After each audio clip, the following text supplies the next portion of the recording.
ప్రభు అయిన యేసుక్రీస్తు నామములో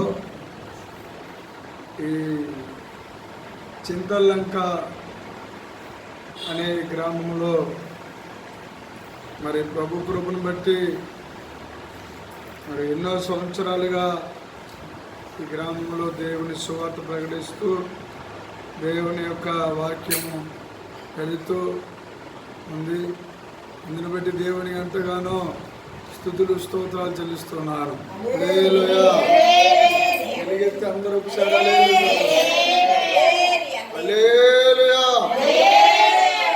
పిల్లరా చూడండి, దేవుని యొక్క స్థలంలో దేవుని యొక్క మాటలు, దేవుని యొక్క వాక్కు మనకి ఎంతో ధైర్యమును బలమును మీకు నాకు ప్రపంచంలో వింటున్న ప్రతి ఒక్కరికి అనుగ్రహిస్తాయి దేవుని వాక్యము. హల్లెలూయా, హల్లెలూయా. చూడండి, ఇర్మియా గ్రంథములో నేనే చదువుతాను. ఇర్మియా గ్రంథము 23వ అధ్యాయము పిల్లరా వాక్యము 35వ చరణము చదువుకుందాం, లేఖనం చదువుకుందాం. హల్లెలూయా. అయితే యెహోవా ప్రత్యుత్తరం ఏది? యెహోవా ఏమని చెప్పుచున్నాడు అని మీరు మీ పొరుగు వారితోనూ సహోదరులతోనూ ప్రశంసించవలెను.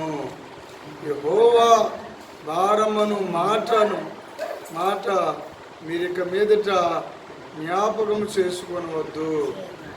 జీవము గల మన దేవుని మాటలను, సైన్యములకు అధిపతి యొగు దేవుడు యెహోవా మాటలను మీరు అపార్థము చేసితిరి.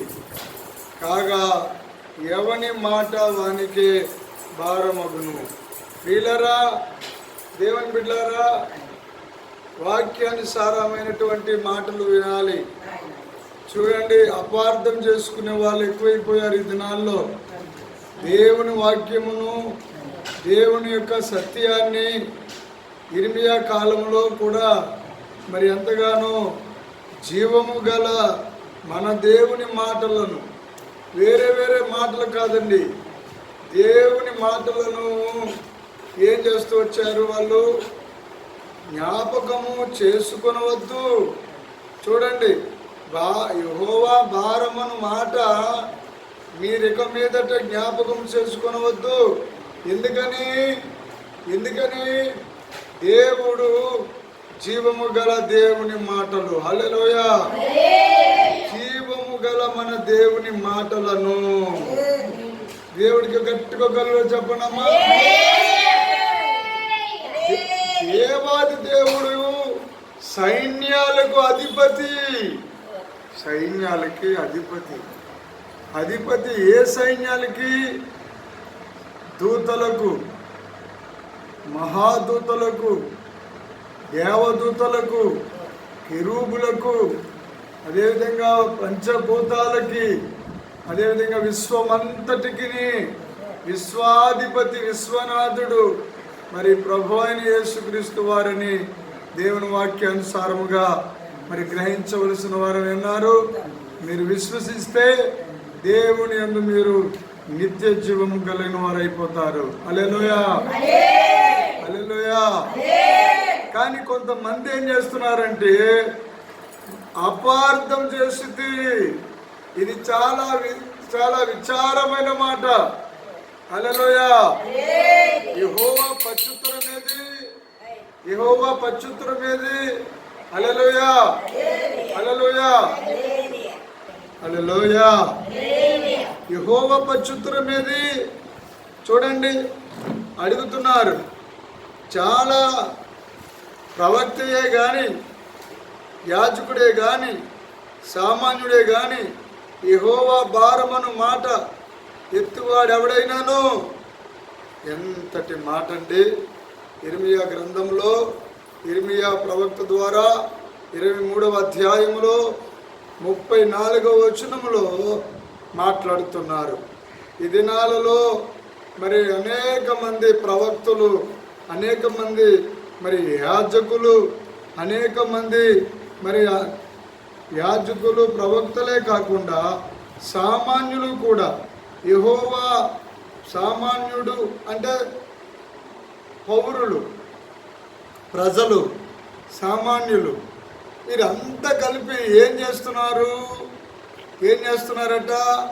యెహోవా భారమను మాట ఎత్తువాడెవడైనను వానిని వాని ఇంటి వారిని నేను దండించదును అని అంటున్నారు. దేవుడు దండిస్తానంటున్నాడు. దేవుని ప్రియులారా, దేవుడు ఆసామాసి దేవుడు కాదండి. దేవుడు మనుషులు చేసుకున్న దేవుడు కాదండి. మనుషులను సృష్టించుకున్న దేవుడు. గట్టిగా కలలో చెప్తాడు. దేవుని కార్యము చూడాలని ఆశతో ఉండాలి. దేవుని మీద విశ్వాసము కలిగి జీవించాలి. విశ్వాసం లేనివాడు నావాడు కాడు అంటున్నాడు దేవుడు. ఎవరైతే విశ్వసిస్తారో వారు నశింపగా నిత్య జీవం పొందుకుంటారంట. హల్లెలూయా, హల్లెలూయా. అసలు నిత్య జీవము అంటే ఏంటి అంటే భూమి మీద ఇక చావు లేకుండా బ్రతకడమా? అదేనా? చాలా మంది జీవితాల్లో ఏదో ఒక చిన్న గాయం అవ్వచ్చు. చిన్నప్పటి నుంచి పడకుండా ఉండలేని మనుషులు ఎవరుండరు. ఏదో చిన్న గాయము, కాలుకో, చేతికో, ఏలుకో నడుస్తున్నప్పుడు గొప్ప తగలడమో, కింద పడిపోవడమో, లేకపోతే ఏదో జరిగింది, శరీరానికి గాయం అవుతాయి. ఆ గాయం తగ్గిపోద్ది కానీ మచ్చ మిగిలిపోద్ది. అలాగే మన జీవితాల్లో కూడా మన బాల్య జీవితము, యవ్వన జీవితము, కౌమార జీవితము, వృద్ధాప్య జీవితంలో మనం చేసిన పాపాలు, చేయబోతున్న పాపాలు ఇవన్నీ మనము మరి వయసు నడిచే కొలది మరి ఏం చేస్తారంటే మరుపు వస్తుంది. ఏమొస్తుందట? వెళ్ళే కొలది ఏమో వృద్ధులు అనుకుంటారంట, మీ జ్ఞానవంతులు అనుకుంటారంట, తెలివైన వారు అని అనుకుంటారంట. హల్లెలూయా. ఎవరు తెలివైన వారు, ఎవరు జ్ఞానవంతులు అని అంటే వాక్యం సెలవిస్తుంది. చూడండి, పరిశుద్ధ వేద గ్రంథంలో సామెతల గ్రంథము 9వ అధ్యాయము మరి 10వ వచనంలో చదువుకుందాం. హల్లెలూయా, హల్లెలూయా. దేవునికి మహిమ కలుగును గాక. వాక్యము ఇలా సెలవిచ్చింది, పరిశుద్ధ దేవుని గూర్చిన తెలివియే వివేచనకు ఆధారము. దేనికి ఆధారం అండి? తెలివికి, వివేచనకు ఆధారము. హల్లెలూయా, హల్లెలూయా, హల్లెలూయా. వీళ్ళారా, నా దేవుడు అద్భుతమైన దేవాతి దేవుడు. హల్లెలూయా. మనుషులను ఏమని పిలుస్తున్నాడంటే 8వ అధ్యాయము సామెతల గ్రంథంలోనే 5వ వచనంలో ఇలా రాయబడి ఉంది, జ్ఞానము లేని వారులారా జ్ఞానము ఎట్టిదైనది తెలుసుకొనుడి, బుద్ధిహీనులారా బుద్ధి ఎట్టిదైనది యోచించి తెలుసుకొనుడి, నేను శ్రేష్టమైన సంగతులను చెప్పుదును వినుడి, నా పెదవులు యథార్థమైన మాటలు పలుకును, నా నోరు సత్యమైన మాటలు పలుకును. దేవుడికి మహిమ కలుగును గాక. యథార్థవంతుడు దేవుడు, సత్యవంతుడు దేవుడు. సత్యము మనలను ఏం చేస్తుంది? సత్యము మనలను స్వతంత్రులను చేస్తుంది. ఏ విషయంలోనూ చూడండి, మరి 9వ సామెతల 9వ అధ్యాయము 10వ వచనంలో మరొక మాటలో రాయబడి ఉంది. ఫస్ట్ మాట, యెహోవా యందు భయభక్తులు కలిగి, ఏం కలిగండి చెప్పండి? భయభక్తులు కలిగి జీవించాలి. ఏం రావాలి ముందు మనకి? భక్తి. రోజుల్లో భూమి మీద పెట్రోలిపోతూ ఉంది. అన్ని మతాలలో భక్తి చాలా పెరిగిపోతూ ఉంది. కానీ దేవుని ఎడల భయము అక్కడక్కడ కొంచెం కనబడుతూ ఉంది కొందరిలోనే. హల్లెలూయా. దేవునికి మహిమ కలుగును గాక. యెహోవా యందు భయభక్తులు కలిగి ఉండుటయే జ్ఞానమునకు మూలము. హల్లెలూయా. దేనికి మూలమండి? జ్ఞానానికి మూలము. జ్ఞానమైన దేవుని మనము కలిగి ఉన్నాం. జ్ఞానాన్ని ఇచ్చే దేవుణ్ణి మనం ఆరాధన చేస్తున్నాం. జ్ఞానం ఇచ్చే ప్రభువుని మనం మహిమపరుస్తున్నాము. హల్లెలూయా. మన దేవుడు రోషం గల దేవుడు. మన దేవుడు మరి ఎంత గొప్పవాడంటే అదే సమయంలో మరి విలాప వాక్యాలు 3వ అధ్యాయంలో తెలియజేస్తున్నారు. యెహోవా కృపగల దేవుడు. దేవునికి స్తోత్రం. హల్లెలూయా. సర్వశక్తిమంతుడు కూడా. ఆయన పేరు సర్వశక్తిమంతుడు. ఆయన పేరు, ఆయన కుమారుడి పేరు మహోన్నతుడు. హల్లెలూయా. సాతాను సర్వోన్నతుడితో సమానంగా అయిపోవాలనుకోలేదు, మహోన్నతుడితో సమానం అయిపోవాలనుకున్నాడు. అందుకే వాడు పడిపోయాడు, పాతాల్లో కనిపోయాడు. సర్వోన్నతుడు అంటే తండ్రి. తండ్రితో ఎవరు తండ్రిని ఎవరు చూడలేదు, ఎవరు చూడరు కూడా. దేవునికి స్తోత్రం కలిగి దేవుని కళ్ళలో చెప్తామా? హల్లెలూయా. హల్లెలూయా. చూడండి ప్రియులారా, మత్తయి శుభవార్తలో ఒక మాటలో రాయబడి ఉంది. హల్లెలూయా. 26వ అధ్యాయము ప్రియులారా చూడండి. మహాదేవుడు ఎంతటి అద్భుతమైనటువంటి వాక్యం రాస్తుందో. 26వ అధ్యాయము 28వ వచనము. ఇది నా రక్తము అనగా పాప క్షమాపణ నిమిత్తము అనేకుల కొరకు సిందింపబడుచున్న నిబంధన రక్తము. ఏంటండి ఇది? నా రక్తం అంటున్నారు యేసయ్య. ఎక్కడ అంటున్నారు? ఆయన పశువుల పాకలో పుట్టి, ఆయన మరి నజరేతులో పెరిగి, ఆయన మరి 33.5 సంవత్సరాలు జీవించి, 3.5 సంవత్సరాలు మహోన్నతమైనటువంటి దేవుని రాజ్య సువార్తను ప్రకటించి, ఆయన అంతటా ఆయనే ఎవరు ఆయనంతటా ఆయనే మరి దేవుని కుమారుడిగా భూమి మీదకి వచ్చి యెషయా గ్రంథం 53వ అధ్యాయములో దేవుని వలన బాధింపబడిన వానిగాను, యెహోవా మనోభిష్టము నెరవేర్చిన వానిగాను, దేవునికి మరి బలి అవ్వాలని. ఎందుకు బలి అవ్వాలి అని అంటే, ఈ భూమిలో జ్ఞానము కొదువైపోయింది. జ్ఞానం లేదు మనుషులకు. జ్ఞానము ఏంటంటే దేవుని గూర్చిన జ్ఞానము. జ్ఞానవాక్చాతుర్యము లేదు. జ్ఞానమనే దేవుడి వారిలో నివాసము లేదు. అందుకే సామెతల గ్రంథం 8వ అధ్యాయం అంతటిలో మరి జ్ఞానము అని నేనే, జ్ఞానాధారము నేనే. హల్లెలూయా. గట్టిగా కళ్ళు చెప్పండి. హల్లెలూయా. దేవుని బిడ్డలారా, మరి అనేక మరి జ్ఞానం ఏది? ఇదిగో సామెతల గ్రంథము సెలవిస్తుంది, జ్ఞానం లేని వారులారా. హల్లెలూయా. అంటే యేసు లేని వారులారా, యేసు క్రీస్తు లేని వారులారా. యేసు క్రీస్తు అంటేనే జ్ఞానమని రాయబడి ఉంది. మీకు వాక్య ఆధారము మీకు చూపించాలని నేను ఎంతగానో మరి ఆశపడుతున్నాను. సామెతల గ్రంథము 8వ అధ్యాయము మరి 12వ వచనంలో జ్ఞానమును నేను, హల్లెలూయా, చాతుర్యమును నాకు నివాసముగా చేసుకుని ఉన్నాను. హల్లెలూయా. హల్లెలూయా. వీళ్ళారా, అంతేకాదు ఎప్పుడు జ్ఞానం నీకు దొరుకుతుంది? ఎప్పుడు నీకు దేవుడు అంటే నీకు విశ్వాసము, దేవుడంటే నీకు నమ్మకము, దేవుడంటే నీకు ఆసక్తి పెరుగుతాయంటే యెహోవా యందు భయభక్తులు కలిగి ఉండుట, చెడుతనము నసహించుకొనుటయే. 8వ అధ్యాయము 13వ లేఖనము సెలవిస్తుంది. అదేవిధంగా చాలా జీవితాలలో ఇలారా అతిశయము అంటే యెహోవా యందు, ఇర్మియా గ్రంథంలో అంటారు, నీవు యెహోవా ధర్మశాస్త్రము ధ్యానించుము, యెహోవా పరిశీలన, యెహోవా గ్రంథమును, దేవుని మాటలను పరిశీలన చేసి వాటిని గ్రహించి ఉన్నప్పుడు నువ్వు ఆయన వాక్యమందు నువ్వు అతిశయింపవలేను. దేవునికి స్తోత్రం. హల్లెలూయా.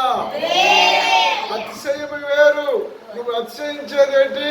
దేవుని అందే అతిశయించాలి, దేవునిని మాత్రమే కొనియాడాలి. కానీ దినాలలో భూమి మీద మరి 3 పాపాలు భయంకరంగా మరి మనుషుల మీద సాతానుడు తీసుకొచ్చి దేవునికి దూరం చేస్తూ ఉన్నాడంట. ఒకటి గర్వము. ఏంటి చెప్పండి? నేనంటున్న మాట కాదండి. సామెతల గ్రంథం 8వ అధ్యాయము మరి 13వ వచనము మరి 3వ లైనులో 3వ వరుసలో రాయబడి ఉంది గర్వము. హల్లెలూయా. చాలా మంది అంటారు, మేము గర్విస్తున్నామండి, ఇలా చేసినందుకు మేము గర్విస్తున్నామండి, అలా జరిగినందుకు మేము గర్విస్తున్నామండి అని అంటారు. మానవులు అలా అనకూడదు. సంతోషిస్తున్నామని అని అనాలి. మేము ఇలా దేవుడు ఇంత గొప్ప కార్యం చేసినందుకు దేవుణ్ణి మహిమపరుస్తున్నామండి, దేవుణ్ణి స్తుతిస్తున్నామని అనాలి. హల్లెలూయా. తర్వాత గర్వము అనేది మనుషుల్లో ఉంటే అది ఏం చేస్తుందంటే గర్వము గద్దులు దింపుతుంది. హల్లెలూయా. ఇక జారిపోయినట్లుగా చేసేస్తుంది, నశింపజేసేస్తుంది. గర్వము. ఆ తర్వాత అహంకారము. ఏంటండి? అహంకారము. రెండవది ఏంటి చెప్పండి అమ్మా? అహంకారము. అహంకారం ఉంటే వారి ఏమైపోతారంటే వారిలో ఎన్నో నష్టాలు, ఎన్నో మరి వేదనలు పొందుకుంటారు. దేవునికి మహిమ కలుగును గాక. వాటన్నిటికంటే, గర్వము కంటే, అహంకారము కంటే దుర్మార్గత. చూడండి, ఇది ఈ దినాల్లో చాలా పెట్రోల్ పోతూ ఉంది. ఎక్కడ చూసినా దుర్మార్గము.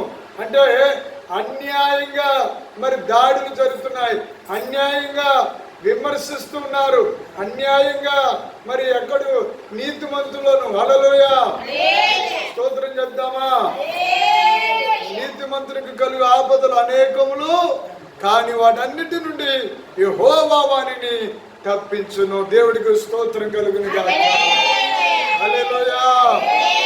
నీతిమంతుడు. హల్లెలూయా. దేవుడు ఎవరు? జ్ఞానానికి ఆధారము నేనే. ఎక్కడ?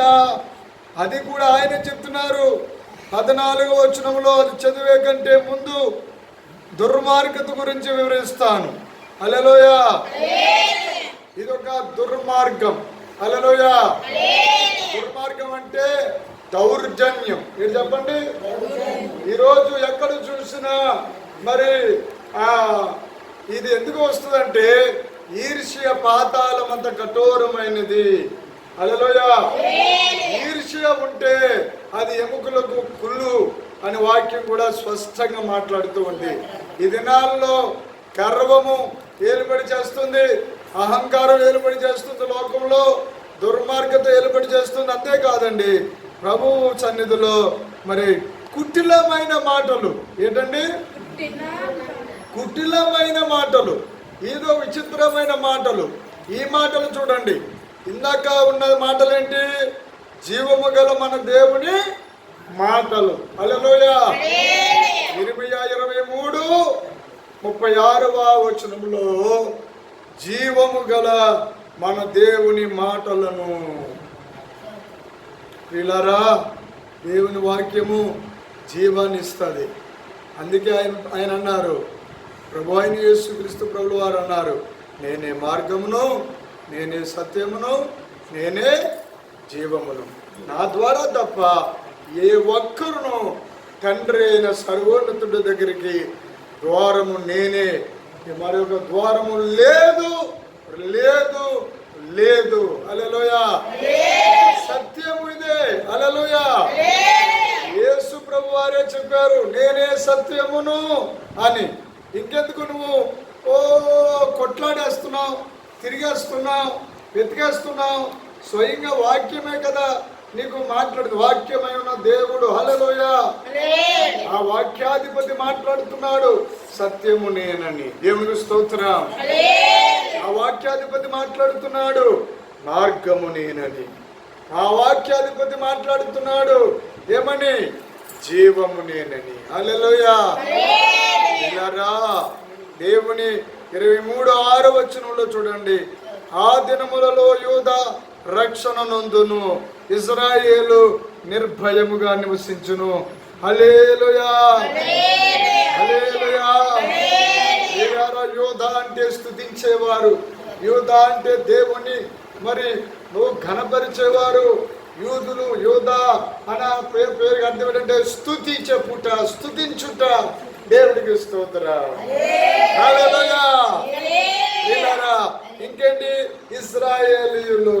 ఇశ్రాయేలీయులు అంటే ఎవరు? దేవుని ప్రజలు. దేవుని ప్రజలను నిర్భయులుగా నివసింపజేస్తానంటున్నాడు. ఏ భయము నీకు అక్కర లేకుండా కాపాడుతానని ఆయన మాట్లాడుతున్నారు. ఇక కీర్తన 78:53 ఏమని మాట్లాడుతున్నారంటే ఆయన అంటున్నారు, ఇదిగో వారు భయపడక, హల్లెలూయా, వారు ఏమి భయపడక ఆయన వారిని సురక్షితముగా నడిపించును. గట్టిగా చెప్పండి, హల్లెలూయా. ఆయన వారి శత్రువులందరినీ ఇదిగో సముద్రంలో ముంచి వేసెను అని వ్రాయబడి ఉన్నాయి. నీ శత్రువులు ఎవరు? నీ శత్రువులు మానవులు కాదు, నీ శత్రువులు ఇరుగు పొరుగు వారు కాదు. నీ శత్రువులు ఎఫెసీయులకు రాసిన పత్రికలో 6వ అధ్యాయంలో రాయబడి ఉంది. ఆకాశ మండలమందున దురాత్మలంట, సాతాను శక్తులు, మరి ఆ అపవాది శక్తులు మరి మనుషులలో ప్రవేశించి దేవుడి వాక్యం మీద ఇష్టం లేకుండా, దేవుడి యొక్క మరి మాటల మీద ఆసక్తి లేకుండా, మరి దేవుని మాటల పట్ల శ్రద్ధ లేకుండా ఏం చేస్తున్నారట? అపార్థము చేసుకుంటున్నారన్న. ఏం చేసుకుంటున్నారన్నా? అపార్థం చేసుకుంటున్నారు. అయితే దేవుడు వారిని ఏం చేస్తానంటున్నాడు?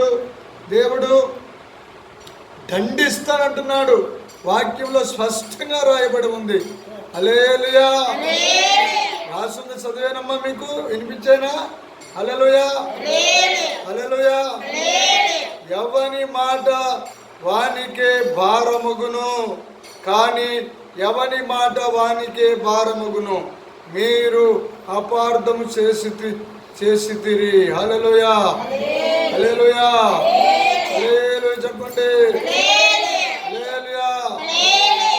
మీరు మీ పొరుగు వారితోనూ మరి సహోదరులతోనూ మరి ఏం చేయాలి? దేవుని మాటలను ప్రశంసింపవలేను. అలా చేయకుండా ఉండడం వల్ల ఏం చేస్తున్నాడంటే, ఇదిగో చాలా మంది జీవితాల్లో మరి ఎంతోమంది మరి వేటిని ఆధారం చేసుకుంటూ ఉంటారు. మరి ప్రవక్తలు, హల్లెలూయా, అదేవిధంగా చాలా మంది అభిమానులు, ఎంతోమంది పెద్ద పెద్ద భక్తులకు అభిమానులుగా ఉంటారు. అలా ఉండకూడదు. దేవునికే మనము భయభక్తులు కలిగి దేవుని మీదే మన భారం అంతా వేసుకోవాలి. హల్లెలూయా, హల్లెలూయా చెప్పండి. ప్రవక్తయే గాని, యాజకుడే గాని, సామాన్యుడే గాని, అంటే సామాన్యుడు అనగా విశ్వాసులు, హల్లెలూయా, దేవుని బిడ్డలు అని కూడా అర్థం తెచ్చుకోవచ్చు. యెహోవా భారమను మాట ఎత్తువాడెవడైనను. చాలా మంది దేవుడు నమ్ముకుంటే భారం బాబా, శ్రమలు, కష్టాలు, బాధలు, హింసలు, అవమానాలు, నిందలు, 1, 2, 3 ఎన్నని బ్రతుకు కాలం అంతా మరి సద్భక్తి ఉద్దేశించి వారి హింస నందుదరన్నాడు. మరి నా నామం నిమిత్తమే మీరు వెలివేయబడి మీ పేరెల్లా చెడ్డదని చెప్పినప్పుడు మీరు ఆనందించండి, మరి సంతోషించండి. ఇదిగో మీ ఫలము అధికమగుచున్నది, మీరు ధన్యులు అని చెప్తున్నారని. మరి చాలా మంది జీవితాల్లో మరి ప్రభువుని దగ్గర రావడానికి చిన్న కష్టం వస్తే చాలు, చిన్న బాధ వస్తే చాలు, చిన్నది ఒంట్లో ఏదైనా నలత మరి కృంగుదల ఇలాంటివి జరిగేటప్పుడు మరి అందుకే అన్నాడు దేవుడు. భయపడకూడదు. ఎవరికి భయపడాలి? నువ్వు యెహోవాకు భయపడాలి. రెండు చేతులు ఎత్తి హల్లెలూయా, గట్టిగా హల్లెలూయా. యెహోవా భయము మనకేం తీసుకొస్తుందంటే యెహోవా యందు భక్తిని తీసుకుని వస్తుంది. యెహోవా యందు భయభక్తులు మనకి ఏమి తీసుకుని వస్తుందంటే జ్ఞానాధారము.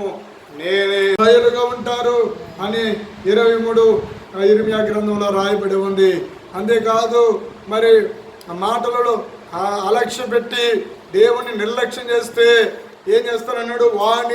వాణిని వాని ఇంటి వారిని నేను దండించదును. నేనంటున్న మాటే కాదండో. 23:34 నేను దండిస్తానంటున్నాడు. దేవుని చేత దండించబడతావా?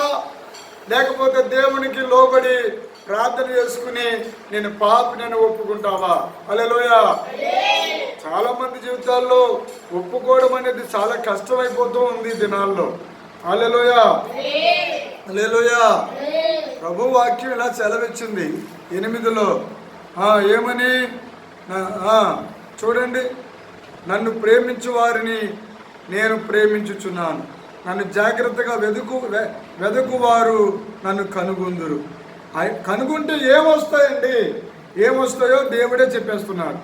కనుగొంటే, వెతికితే, ప్రేమిస్తే, దేవుణ్ణి ప్రేమిస్తే, దేవుణ్ణి జాగ్రత్తగా వెతికితే ఐశ్వర్యము, హల్లెలూయా, ఘనతలు, హల్లెలూయా, స్థిరమైన కలిమి అంటే ధనము, హల్లెలూయా, తర్వాత స్థిరమైన నీతి నా యొద్ద ఉన్నాయి.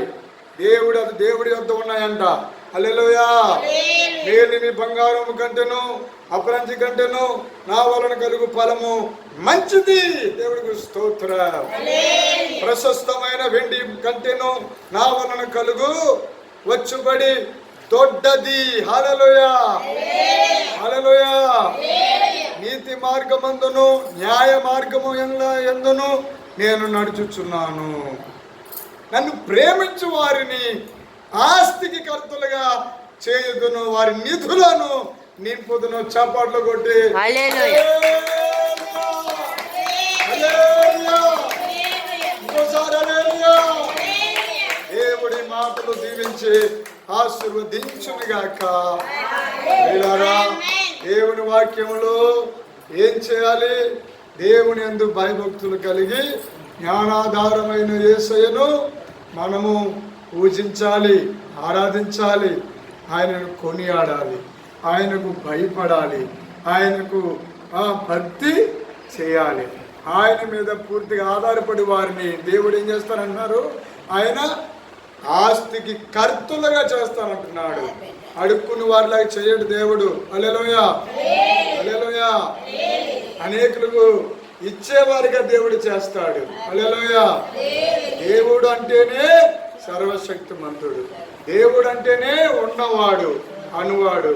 ఆ మహాదేవుణ్ణి ఆరాధించి విశ్వాసం ఉంచి ఆయన మీద మనస్సు హృదయపూర్వకముగా ఆత్మతోనూ, పూర్ణ ఆత్మతోనూ, పూర్ణ బలముతోనూ, పూర్ణ శక్తితోనూ, పూర్ణ వివేకముతోనూ, పూర్ణ ఆలోచనతోనూ, పూర్ణ తెలివితోనూ, పూర్ణ దేవుని జ్ఞానముతోనూ ఆయనను ఆరాధిస్తే గొప్ప కృప మన మీదకి దిగి వస్తాయి. హల్లెలూయా, హల్లెలూయా, హల్లెలూయా. గట్టిగా గల్లులో చూద్దామా? హల్లెలూయా. ఈ చింతలంక అనే మన గ్రామంలో గట్టిగా ఆరాధన చేస్తే ఎంత గట్టిగా పిల్లలారా అందరూ, బిడ్డలందరూ ఒక్కసారిగా గట్టిగా కళ్ళలో చెప్పండి. ఇంకొకసారి హల్లెలూయా, హల్లెలూయా. దేవుడు మన వినికుడిలో ఈ వాక్యము ద్వారా జ్ఞానము మనకి దేవుడు ఇచ్చునుగాక, తెలివి వివేచన ఇచ్చునుగాక. అదేవిధంగా భయభక్తులు దేవుడు నేర్పునుగాక, ప్రార్థన నేర్పునుగాక. దేవుడు నిర్భయులుగా మనలను ఉంచారు.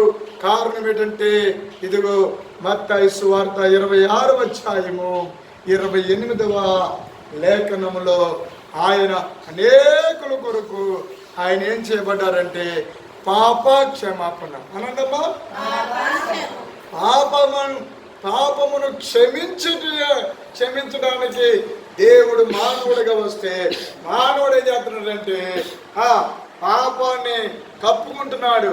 ఒప్పుకోకుండా నువ్వు గొప్పవాడువైనా చిన్నవాడువైనా ధనవంతుడివైనా బీదవాడువైనా ఐశ్వర్యవంతుడివైనా నువ్వెంతటి వాడువైనా ఎలాంటి దానివైనా ఎలాంటి వాడువైనా నీవు ఒప్పుకుని తీరవలసిందే నేను పాపిని అని. హల్లెలూయా. నువ్వు ఎంతటి అధికారివైనా నేను పాపిని అని ఒప్పుకోవాలి. నీ జన్మ పాపము నీ కర్మ పాపము ఒప్పుకోమంటున్నాడు దేవుడు. హల్లెలూయా. ఒప్పుకుంటే ఏం చేస్తానంటున్నాడు?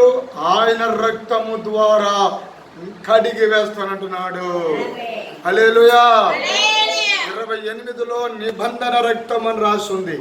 చిందించబడుచున్న నిబంధన అంటే క్రొత్త నిబంధన రాస్తుంది.